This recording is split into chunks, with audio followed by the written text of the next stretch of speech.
Welcome back to the workshop, folks. Another hammer on for repair. This one, proper, cheap and cheerful. Parkside. The box has seen better days. He's actually got the belt wrapped around it. Keep it together. What have we got?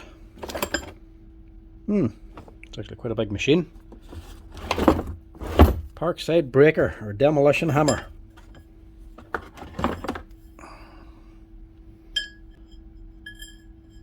I wonder if that actually did that much work. They are 2-inch flat chisels and they're totally worn away. There's no way that hammer done that. I'd say they're just older chisels. I'd say they're just older chisels from another machine. Takes an awful long time to wear through chisels like that. And this machine hasn't done that much work yet. Now, what's wrong with this? Well, that's not good for a start. It's broken, but it's not actually broken the cables inside. Can't leave it like that, so we'll have to replace the lead. But it should still work with it.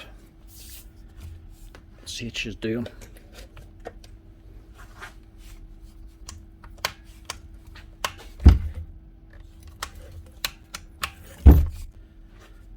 I've never actually had one of these in before, nor used them. I think that's one of the problems.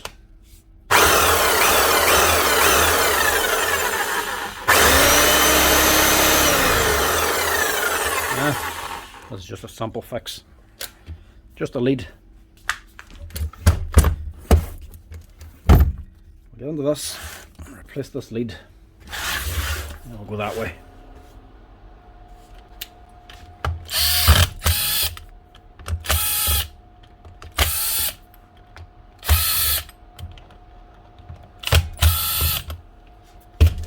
In fairness, it's not a bad looking machine actually. Sometimes the cheapy ones can be very cheap looking. That ain't too bad.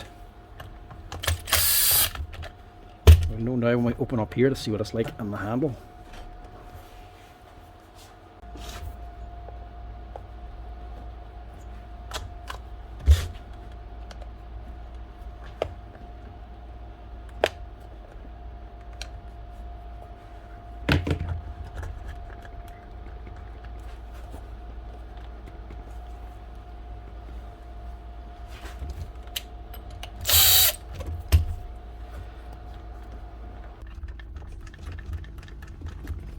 Tight. There we go.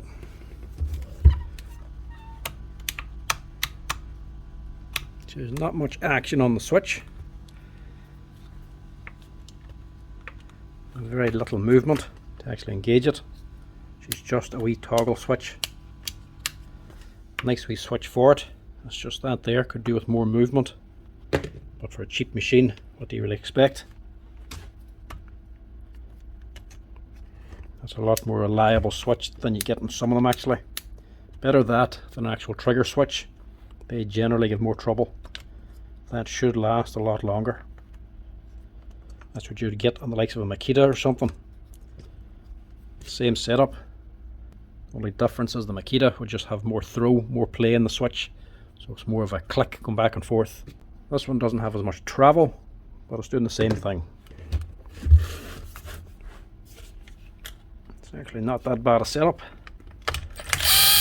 for a little machine.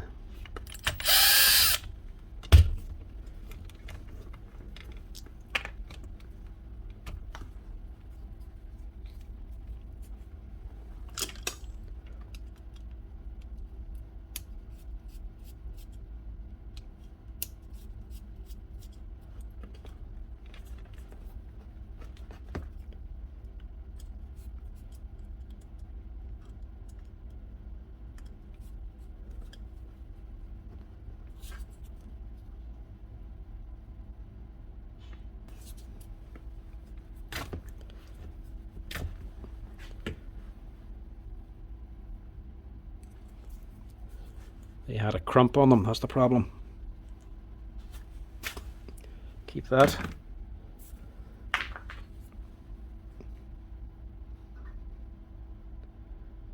Yeah.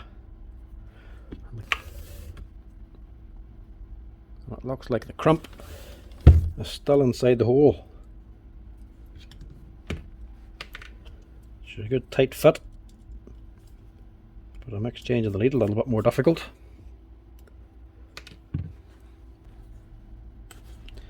I thank Christ for that. You can never have enough pliers. That was well stuck in there. That was a crump or ferrule that was on the end of the lead. The lead pulled out of it, and they are stuck in the holes. Still one on this side. If I don't get that out, I can't fit the new lead in. You can never have enough pliers for wee things like this. These ones are ideal. They get in and reach it, but they just don't have enough gripping force. Mind you, doesn't help that the tip of them are bent either. They're just not getting enough grip to pull it out. You set of Tang ones, pull these down from upstairs. They're much bigger, but they're a smaller tip, far better grip. So they got it out. Where's my pokey thing?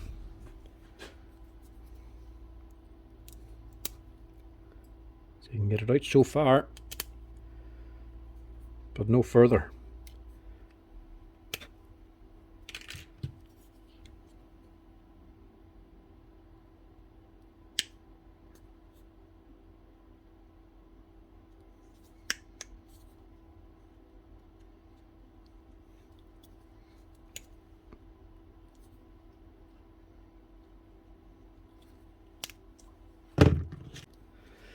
That is a torture.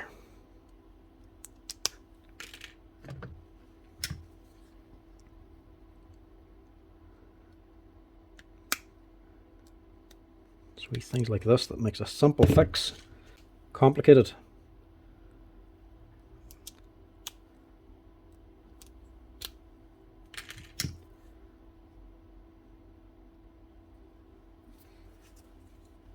There we go.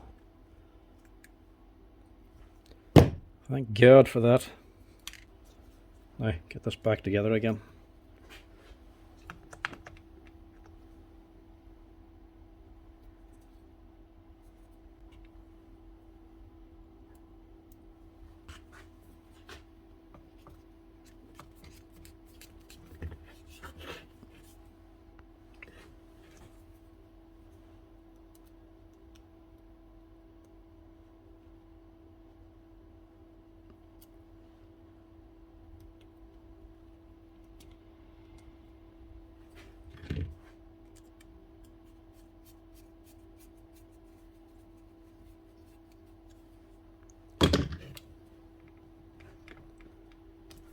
That was the wrong one to fit.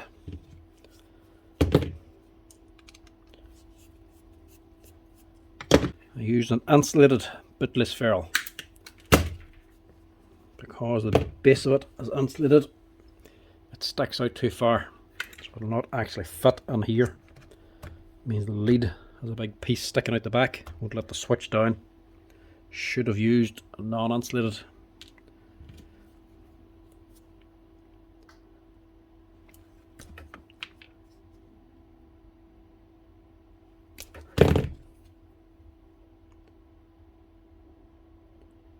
So this should go all the way in.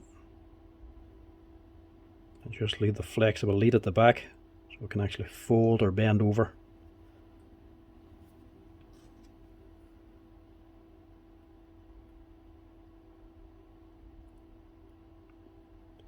There's the downside to the non-insulated ones. They're harder to get all the wires in.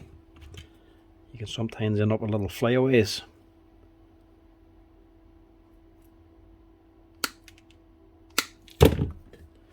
That'll do a better job.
These rubber grommets here. They're good for keeping the dust out. And they give a wee bit of a spring to take the shock out of your hand. But they're a torture to get fitted again. You have to push this back in order to get the front in.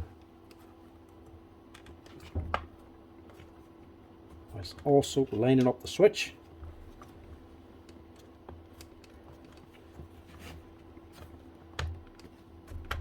There we go.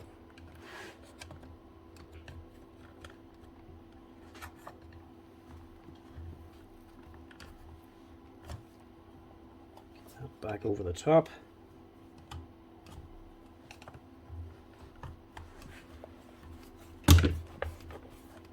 That's better.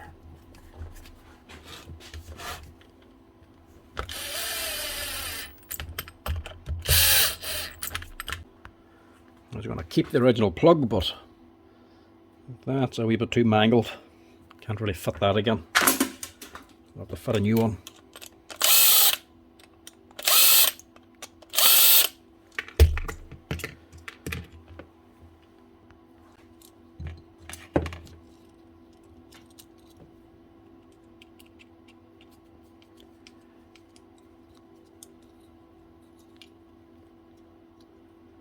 And obviously that's been a Lidl machine.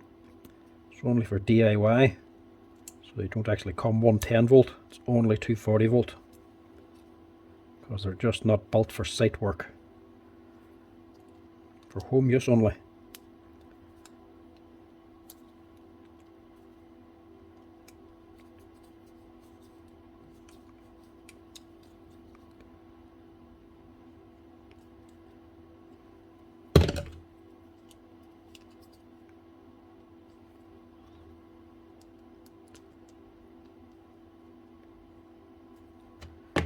And I was saying that if you have a wee project and you need a breaker for the price of this here, you could buy this thing for the price of renting one for a week.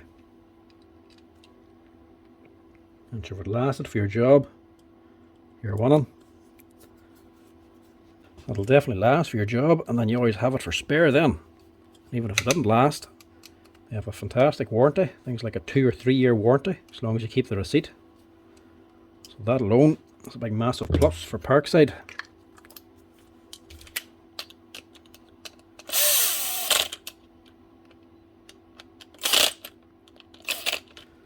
Obviously, if they are under warranty and they do fail, they obviously don't fix them. They just send you out a new one because there's no parts available for these things.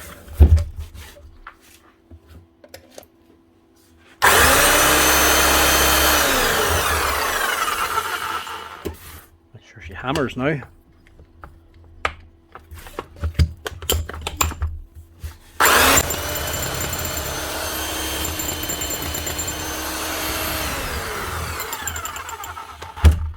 Nice one. Nice simple fix. A Parkside breaker. I'll keep that man hammering for a wee while longer.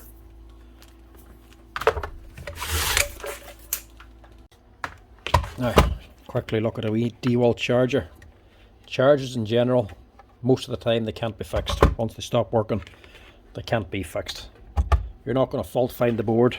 It's too much time and effort. It'll cost too much money. It's cheaper just to replace them generally.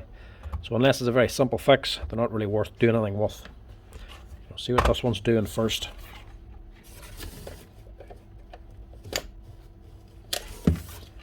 Did you hear that? It wasn't a bang, it wasn't a pop, just more of a crackle, a quick wee crackle out of it, and then nothing. That's actually a bad solder joint. So this one might be able to be fixed.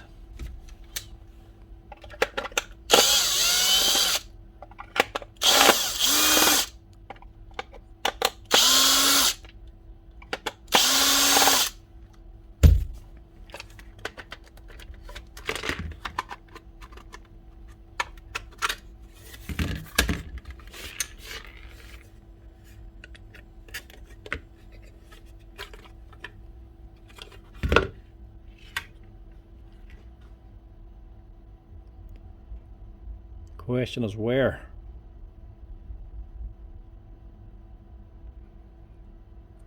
Look for the black mark. There we go there. One burnt connection. So that wee pop you hear, that wee crackle, that's just that there part arcing across, and if you plug it on, as it realises there's a fault, it shuts down. So that's off this big resistor here. So she's not going to run without that. So she's only connected on this leg here. So that's an easy fix.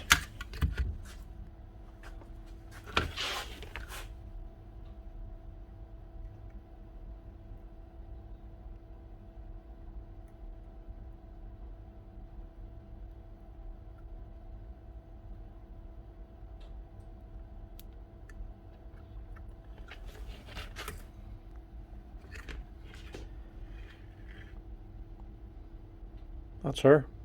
Simple as that.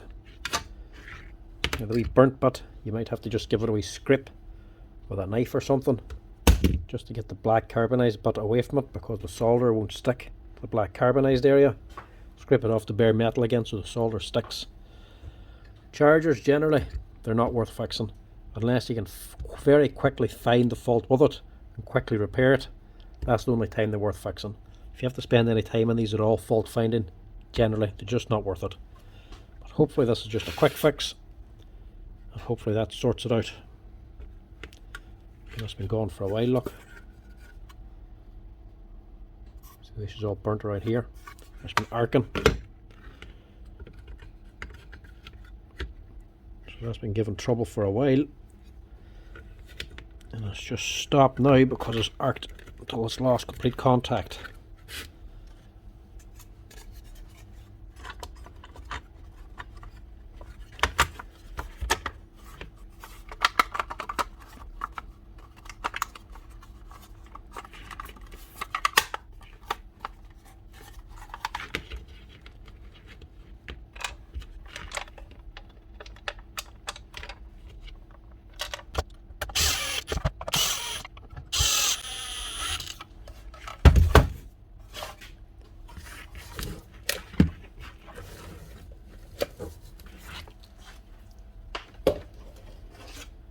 Now, does it work?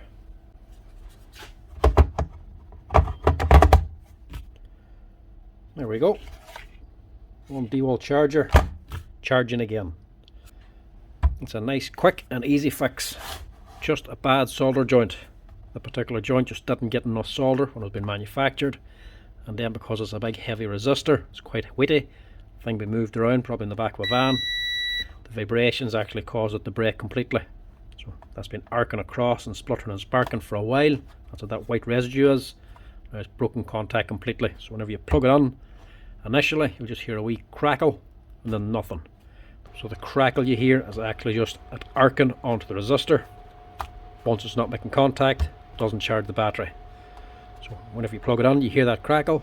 You can tell it's just a bad or broken solder joint somewhere inside. Just have to find it and touch it up.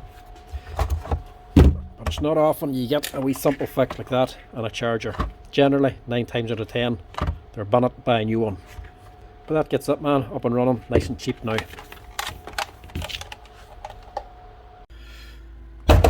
Next up, it's another Parkside. Typical, you post one video and now they're all landing on. There's a Parkside cordless 20 volt hedge cutter. The PHSA 20LI A1. Now, what's wrong with it? Huh. Press here. Needle must be getting very safety conscious. Haven't seen that before. Have to press the sleeve on to actually get it to release to take it off. It's a good idea to keep the wains away from the hedge cutters so they can't hurt themselves. And honestly, to keep the silly people away from the cutting end too, because some people really shouldn't be using these things. Right, what's wrong with her?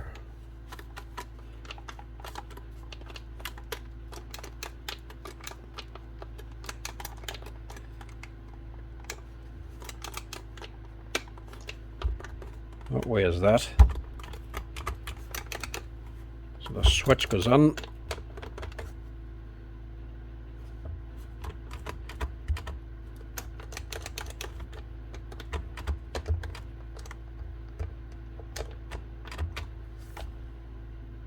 What in the hell would that even be for? Hold on. There we go. Screws on top. In other words, that's for adjusting the handle. Right. That makes things a little bit simpler. That's just to adjust it so you can work at a more comfortable angle. Right then. This here's the safety lever. There's a second switch inside of this here.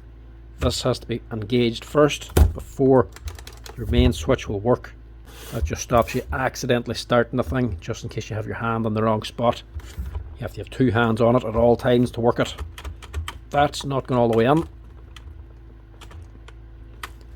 so she won't start. That's nothing to do with the safety, that's just for the handle rotation. So this is going to be a problem just on its own. So we'll get onto this here and see what we can do.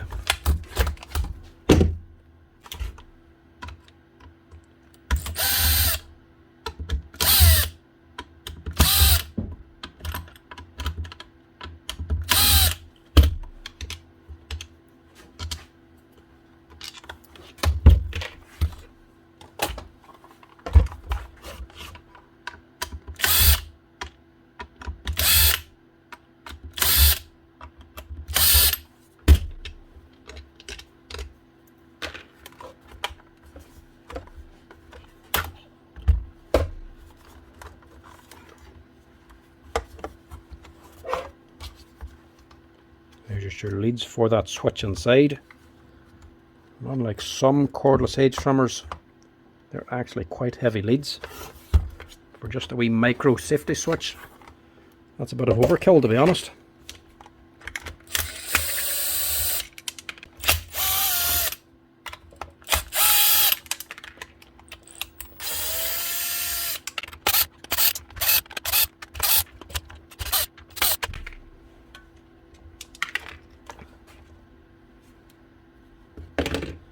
Now, what goodies are inside?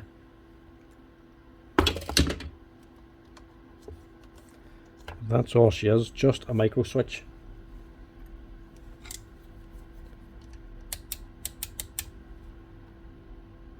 Switch, I'd imagine, is fine. It's just not been engaged correctly. So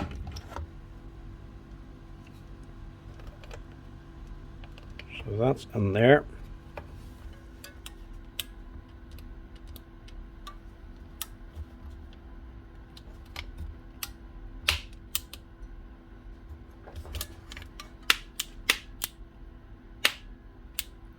Something's not right there.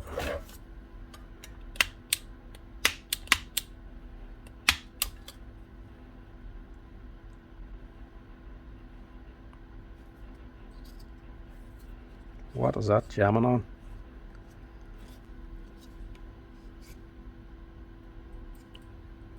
I am guessing that is just too sharp an angle. It's just not getting the switch pushed down enough. Or if I just give that a wee rub with a file, will that cure it?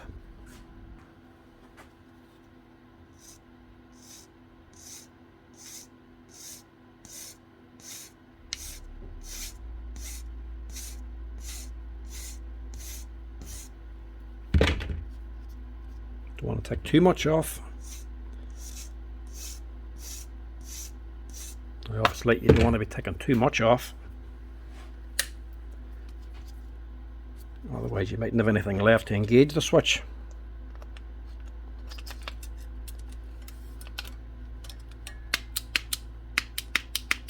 That sounds much better.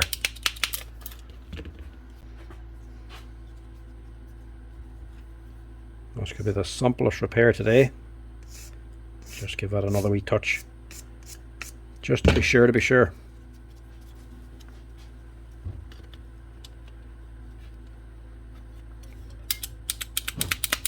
Look at that. That's probably all she needs.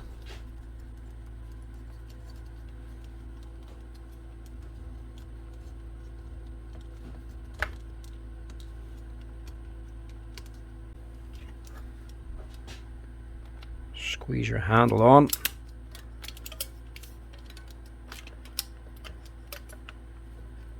She's sitting up on springs,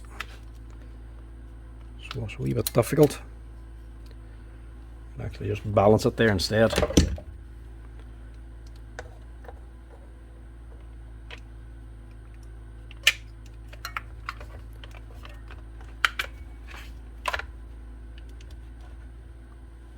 And try and get it screwed back together. Just put 2 or 3 in first to hold it, and then test it, make sure she's actually lined up right.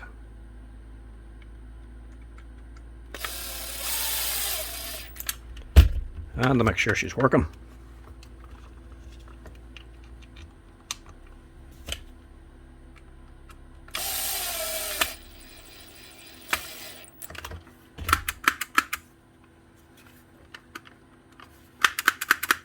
Much better.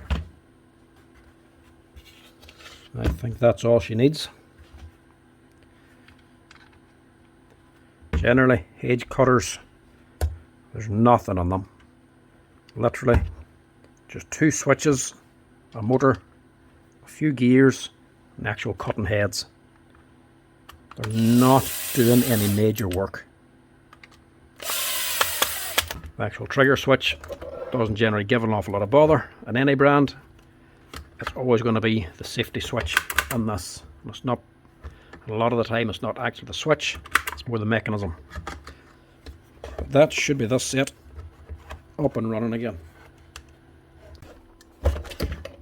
These should just slide back on. Just make sure your wires don't get pinched or roll up as you're putting it on.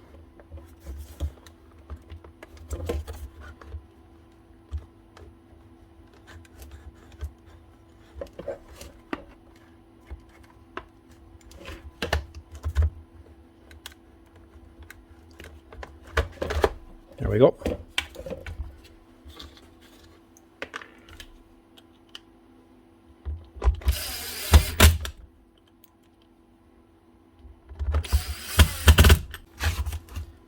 And that should be her ready to go.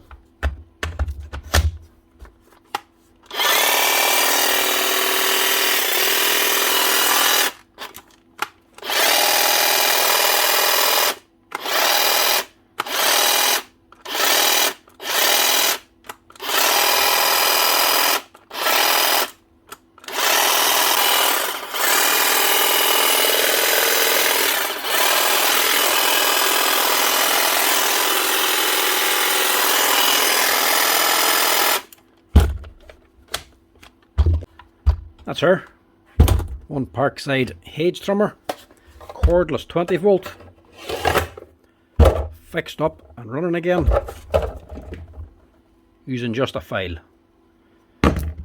Actual plunger for the safety switch was too sharp, couldn't get over the actual switch itself.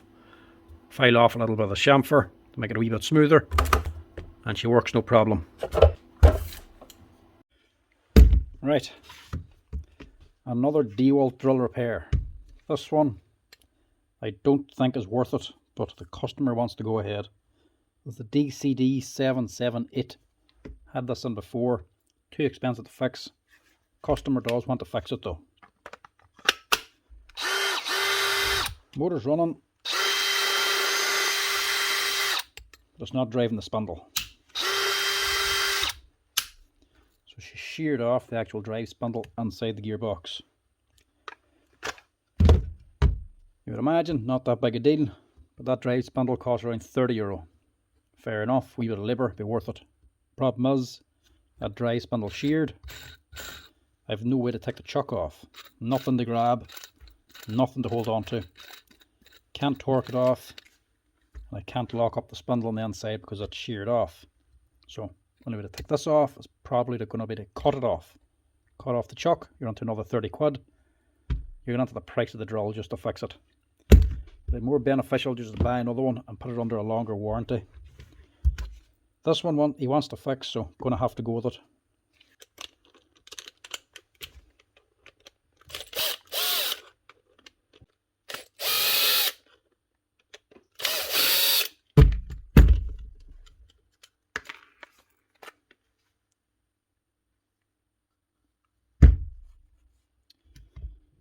Right.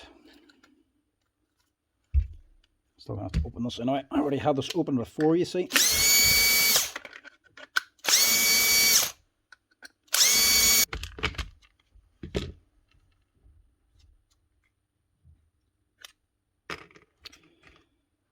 Right.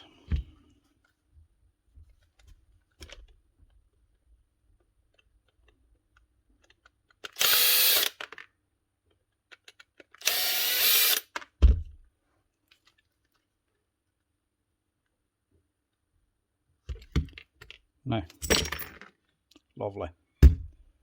Rebuild that.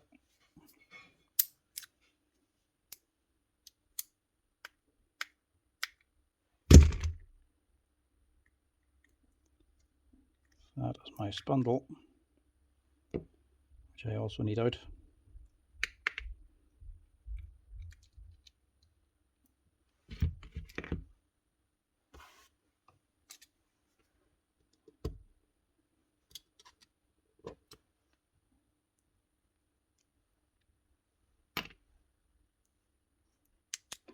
See if I can knock this out first. As you can see by that, it's actually sheared inside.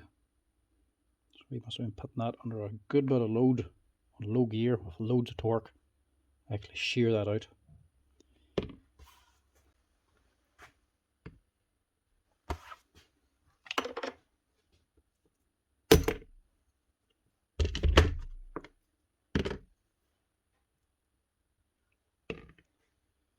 That should be okay.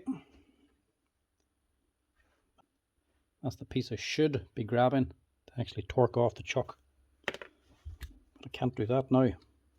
As you can see, I've already drilled out the center, the actual spindle, to see if I could lock this up. Put a reverse thread into that there and bound it up in the vise. Didn't work. Put a stud extractor onto it to bind it up to torque off this chuck. No good. So how do I get this off now without destroying the chuck? If I can't do that, I'm just going to have to cut that chuck off, which will definitely make this repair too expensive. So I'm going to see if I can salvage the chuck in any way first. So this is the part, the spindle itself, made in China.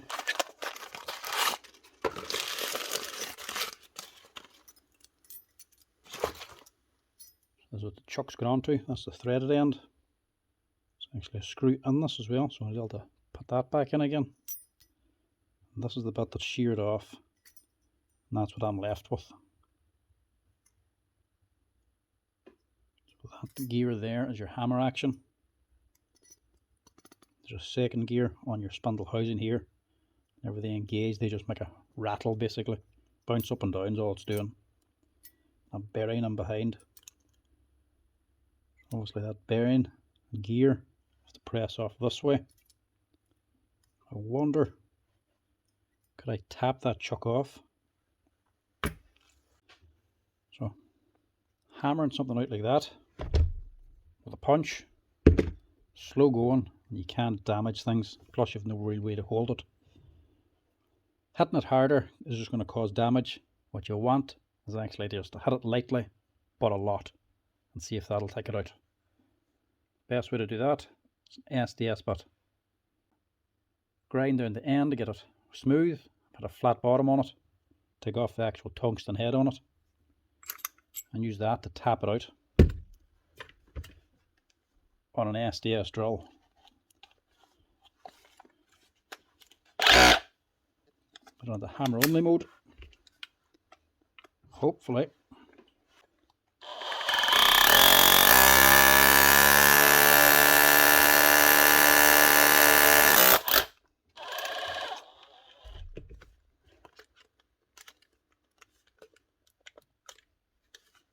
nearly there.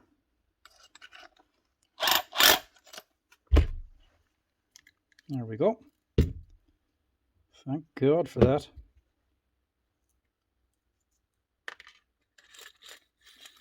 That's what keeps the chuck. And the gearbox should be okay. apart from the spindle obviously.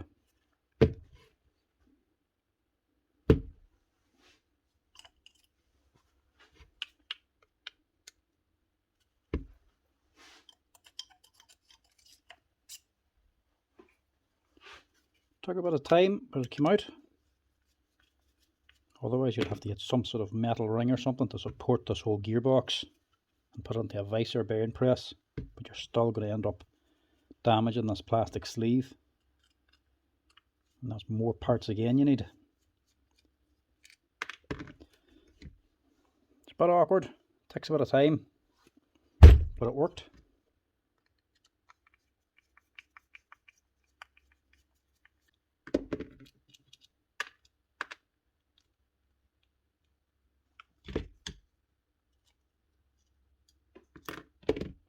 You have to take this apart anyway to take out the rest of the spindle.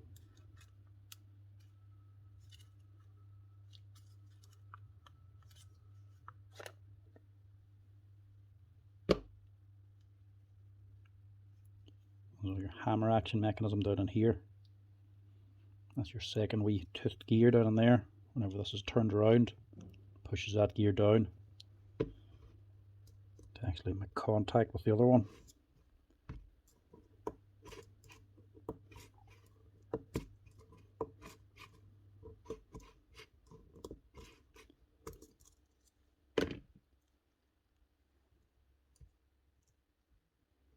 Need that.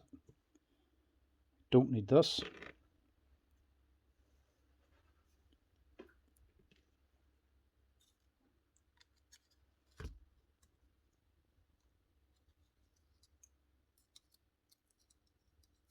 And we don't need that. So that's the other gear down in there though. This is off the spindle, fixed onto the spindle. That one's floating. If you put it on the hammer mode, it turns this lever. And that lever just lifts up that gear. It's not really hammer mode, it's more rattle mode.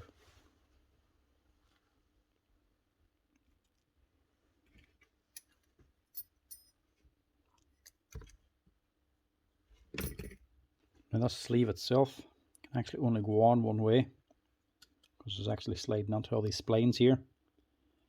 This wee plastic piece down here, that's what's actually engaging this wee lever. So this square here is located up to here.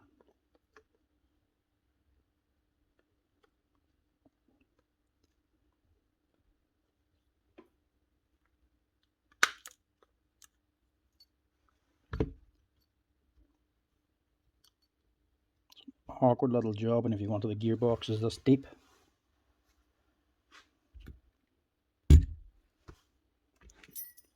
But it is doable.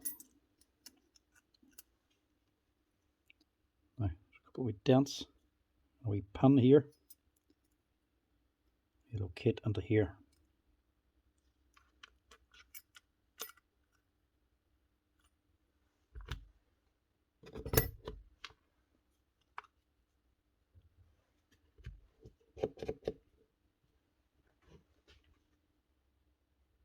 And again, 4 screws, then you have 2 extra holes here, going to this pin and this pin up here.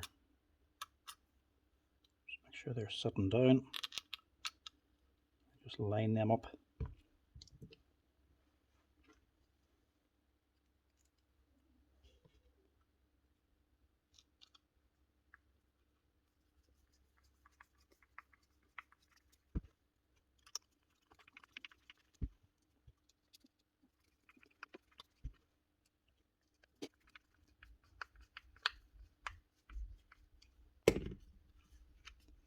One new spindle.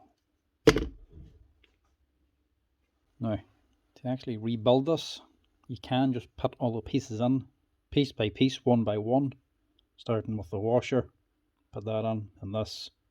The problem is this here's for the lock for your chuck, so you can actually tighten and loosen the chuck by hand. This actually locks the spindle when you turn it by hand. This works, with these little roll pins. They're actually sitting in here. So this goes on first. These have to sit against the side of it loosely. And with them roll pins sitting there, you have to drop this over the top. And the roll pins are actually sitting in these little channels here. So you can't put them on from the top. They have to be on first if we put this down. Very difficult to do because these roll pins just drop out. Wild hard to get that on top with the roll pins going into the actual right position. A much easier method is to just build the bottom half of the gearbox upside down first, starting with this washer and your actual clutch gear. Build everything on top into this. Then you can drop your roll pins and everything into here securely, hold it up in the air, and then drop the gearbox on top of that, just rotating the chuck spindle as you put it on, so the actual spindle actually rotates into the lock here. Before you do that, just put on your clutch pins, these little roll pins here, a flat edge and a round top. The round top faces up the way. That's actually engaging with this clutch gear here. Whenever you actually tighten your chuck, it's actually pushing these rollers down and putting the spring under more tension. So you have to overcome more strength of the spring to get them to overcome these humps and valleys on the clutch gear. So put all them on first.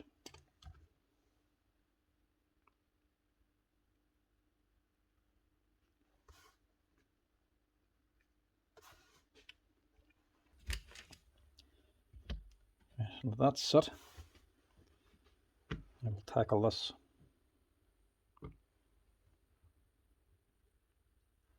Start with your gears.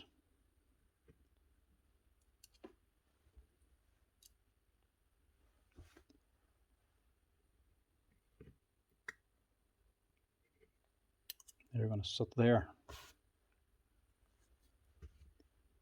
This boy is going to sit in between, like that. Help these pins stick. Put a wee touch of grease on there.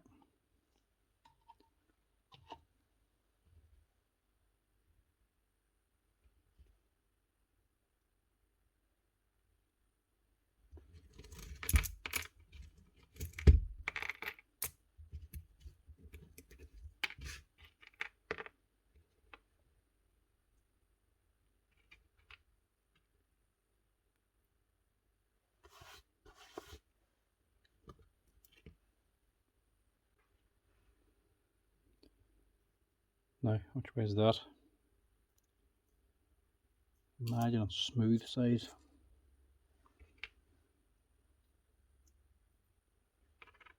Yeah. Smooth side down. Have the lip sticking up. Washer down on top. Keeps that all together.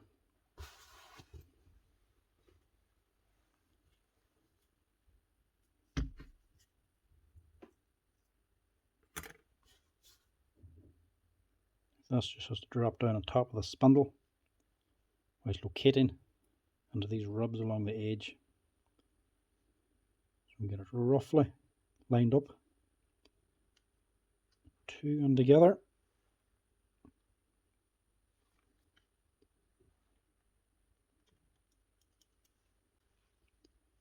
And there we go.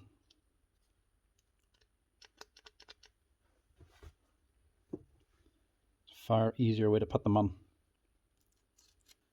So now whenever you try to turn your chuck or your spindle by hand, that'll lock up. This will turn on its own. The chuck won't. So after that, you put in your clutch gear, which I've done wrong.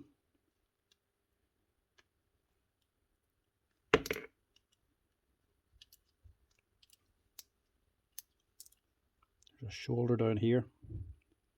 Won't let you actually drop it on over the top of the gears. That has to be on first.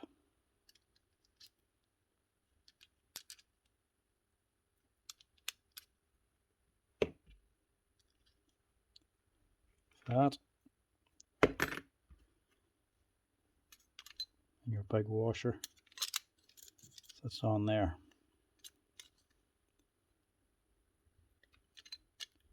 That way.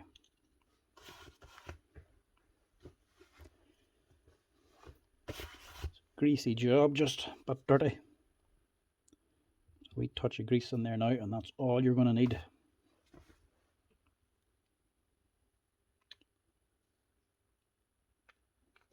This should only go on one way.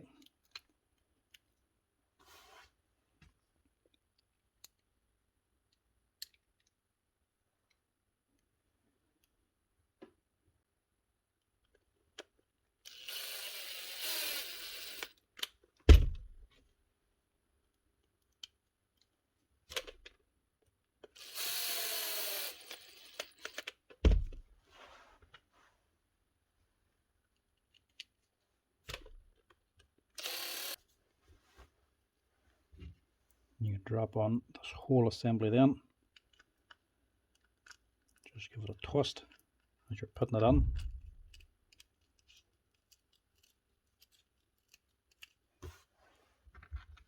Find your gears again.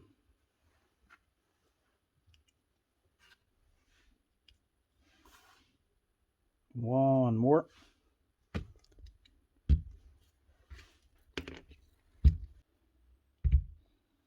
Left a clean workbench for this reason. Always check magnets. There we go. Hiding on the magnet.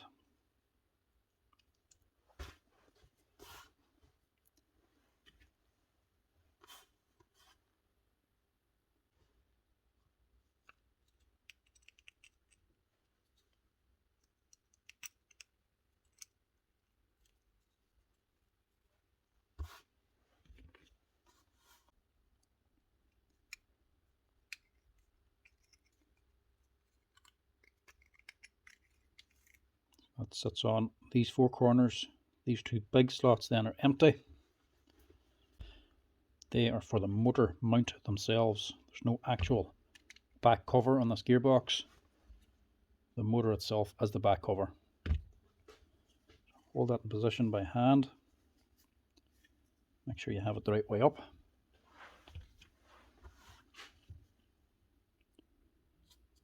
Put on your gear selector lever or ring.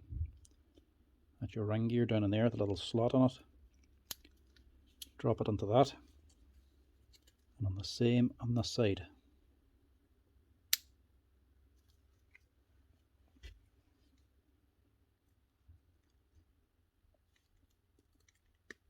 That sits on top.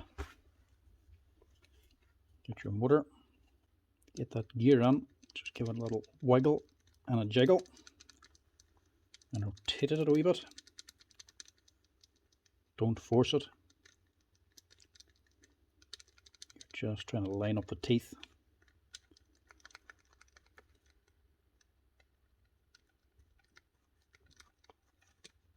There we go.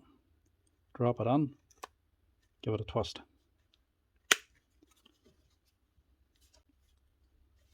And that's it. Like some of the other DeWalt drills, the actual housing slots into the gearbox itself. This one doesn't. Only has a little tiny ridges here, so it's very easy to put together.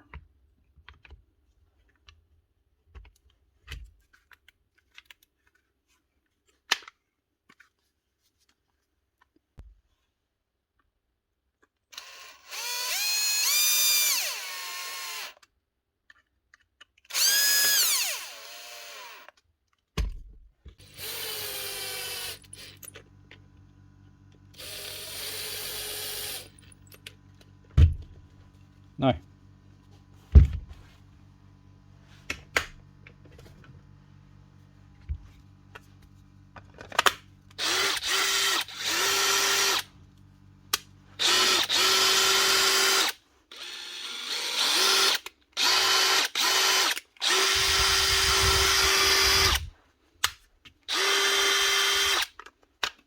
works anyway, and she's turning the spindle. Now, you just want to get the chuck off the old spindle. Now there's no actual screw in the middle of this, so this should work with the Allen key method. To get it off, I'm just going to lock this side on the jaws of the vise, put the Allen key in here. Hopefully this comes off.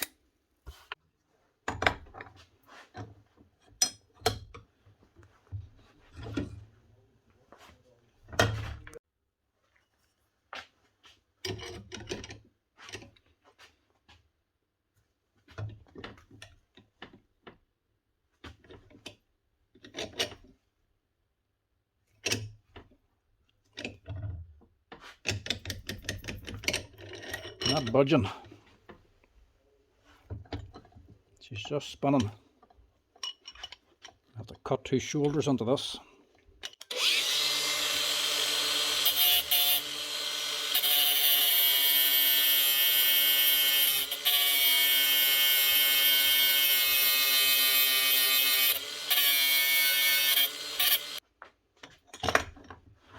Hopefully help lock it in.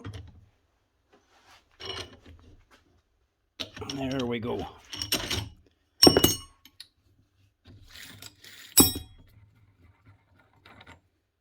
One chuck.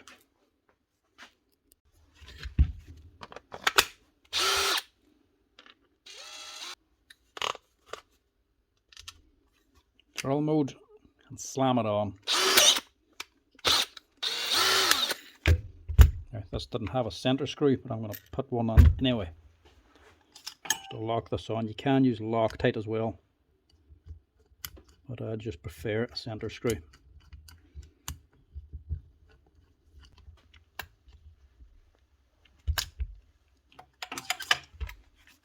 That's her. One DeWalt drill with the new spindle. Managed to save the old chuck to keep the cost down. If you had to actually change that chuck as well, you're going to be adding another €30 onto the price. Probably over the price of the drill, to be honest. That's her up and running again. Thank Christ. A few wee bits left over from the old spindle, but that's it. The DCD 778 Type 1 cordless 18-volt DeWalt drill. Pretty sure this thing's actually a screw fix or something, so it's not even like expensive, to be honest. But she's running there now. I suppose she's not that old looking anyway, so it's nearly a new machine anyway. The motor and everything on it is perfect. Chuck's still perfect. It's only that spindle. End of the day, because we saved the chuck, it's still cheaper than actually buying a new one. So that'll keep this man happy. It just goes to show the advantage of buying DeWalt drills. Motor unit and switch might be one piece, but inside the gearbox you can still buy all the pieces. So it's a good advantage that way. If anything goes wrong, you strip out one of the housings or something, or shear off the spindle, you can actually buy the part and repair it. That's her. Thanks for watching, folks. Hope you enjoyed it. Hope that helps somebody out there if you have the same problem with one of these DeWalts. At least that'll show you how to actually dismantle it and put back together the gearbox itself. As we like and a follow if you're enjoying the video, folks, and a wee subscribe there, or membership if you want also. Cheers.